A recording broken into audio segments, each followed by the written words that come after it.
लोक मला नेहमी विचारतात की आई असताना व्लॉगिंग करताना मी इतके व्यवस्थित कशी राहते, कशी सर्व सांभाळते. खरं सांगायचं तर यामागे खूप मेहनत आणि खूप कमी झोप असते. मला आमचं आयुष्य तुमच्यासोबत शेअर करायला खूप आवडतं, पण प्रत्येक 15 सेकंदाच्या रीलमागे संपूर्ण सकाळची धावपळ आणि मल्टीटास्किंग लपलेली असते. पण या छोट्या हसऱ्या चेहऱ्याकडे पाहिलं की सगळी मेहनत सार्थकी लागल्यासारखी वाटते.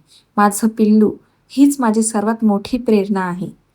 घरकाम, बाळाची काळजी आणि व्लॉगिंग यामध्ये दिवस कसा जातो कळतच नाही. प्रत्येक क्षण कॅमेऱ्यात कैद करताना आठवणी जपल्या जातात. कधी धावपळ, कधी गोंधळ, पण या छोट्या-छोट्या गोष्टीमध्येच खरं सुख दडलंय. आई पण आणि व्लॉगिंगचा हा सुंदर प्रवास तुमच्यासोबत शेअर करताना खूप आनंद होतो. आजचा दिवस इथेच संपतो. तर भेटूया नव्या आठवणींसोबत. तोपर्यंत बाय.